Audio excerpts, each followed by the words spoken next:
Hey everyone, this is my review for The House of the Devil. But before I get to that, I want to say I am going to review a few more horror movies. It's not really going to be for Gore's Horror Movie Month. It's maybe an addition to it. It's a post-Halloween movie marathon review thingy. I don't fucking know. Anyway, yeah, there's a couple other horror movies I didn't get a chance to review. I'll tell you one of them. One is Dead Set. If you ever heard of that, it's a TV show, but they just made it into a movie, kind of. They put a whole bunch of episodes together to make a movie. I'm going to be reviewing that. I also will be reviewing The Boogeyman 3. I mean 2. Not 3, the 2. You'll probably remember Boogeyman 1, which is probably one of the worst PG-13 horror movies ever fucking made. But yeah, I'll be reviewing the second one. So there you go. Those are two other movies I'm going to be reviewing.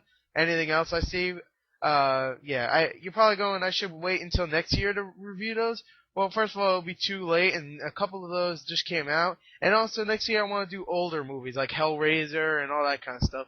So yeah, that'll be all, next year will be like Halloween, Hellraiser, Friday the 13th. This year was more like modern stuff. Last year was like mixed. This year was modern stuff that just came out. Anyway, this movie, House of the Devil, let's go on with it because I already went on about a minute about pretty much nothing. So let's go on to the story of the House of Okay, now the House of the Devil is pretty simple. This girl named Samantha, well, she's pretty much like la la la la la. I need money, so she pretty much looks around her dorm, dorm area because she's in college. Not in her dorm, just around, bulletins to see if she could find any jobs or anything. So she finds this job for babysitting at this house. I don't know what the address is, obviously. Uh, at this house, and she gets stood up once by the guy, and then she finally gets this job. And that's pretty much the story. She has to go watch. It wasn't actually a baby she has to watch. She has to watch. She actually has to watch a grown woman, a older woman though. So yeah, that's why.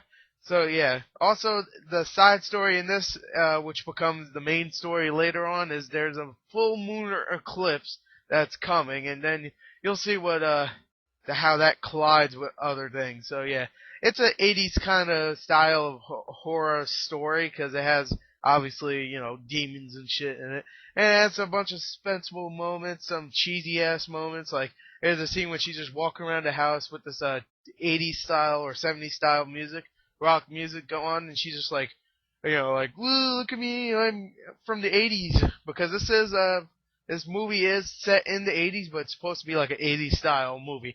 This movie did come out this year, and it does definitely feel like an 80s style movie. It definitely looks like it. And I have to say, I actually enjoyed the story because of that point, even though the story has a couple of intriguing things, like the full moon shit. I never really saw a full moon like that. I mean, used like that, besides like a werewolf movie, like, oh, it's a full moon, like transforming and stuff. And this is kind of different. I don't want to ruin it. But it has a decent ending also. So yeah, the story I like. Let's go on to the acting of this movie, which is actually also good. So let me just go on to that, and I'll tell you what I think about it. Okay, now the acting. I thought the acting was actually really good.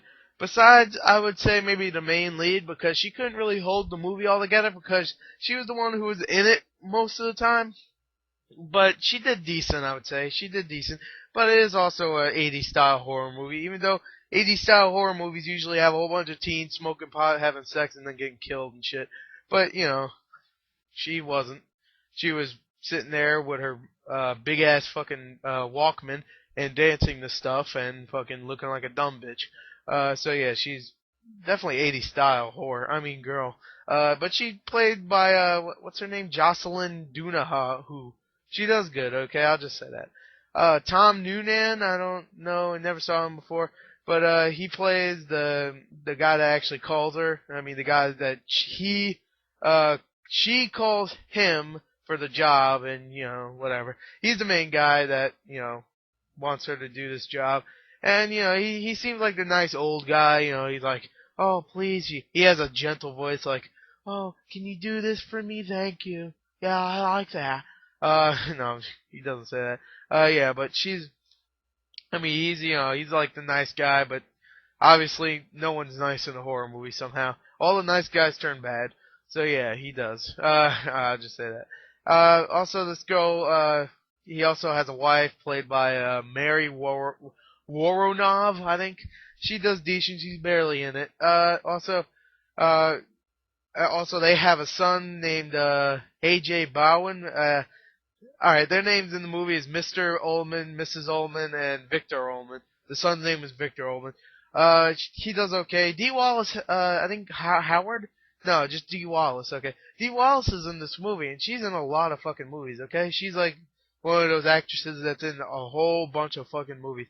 You probably remember her as I think Mary in E.T. Her name was Mary in E.T. Right? Let me go check that. Yeah, you probably remember in E.T. though. Yeah, Mary. That's what I thought. Yeah, you probably remember in Mary and E.T. But I remember in The Howling, vampire. I mean, not vampire. Oh my god, werewolf movie. And yeah, she was the main star in that, and I remember her from that because I love that movie. Yeah, so she's very short role actually, very short role. She only plays like a landlady. And this girl, her name's Megan in the movie, Greta Gerwig.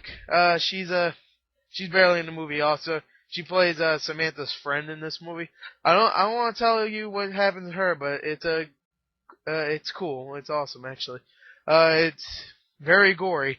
Yeah, I probably ruined that death scene, but whatever. Let's go on to violence because I'm really running out of time with this. I'll say acting's good. I know I'm going on with this shit, but yeah, let's just go on to violence and that'll be it. Okay, so overall the violence was actually pretty.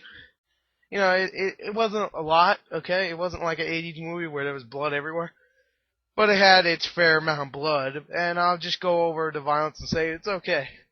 So let me go on to entertainment. I'll have to say for an '80s movie, it's a great movie. I'll definitely be honest. It's a fun horror. It's a fun horror movie, and it has a few scares. Okay, a few times where I was like, "Oh my god, what the hell?" There's a bunch of jump scares and stuff, and faces and demons and shit. But I have to get over this. I have to finish this review now because I have to do something. So I'll say 8.3 out of 10. Pretty good movie. Go check it out when it comes to DVD or something. I don't know if it is. I don't know. Whatever. Bye.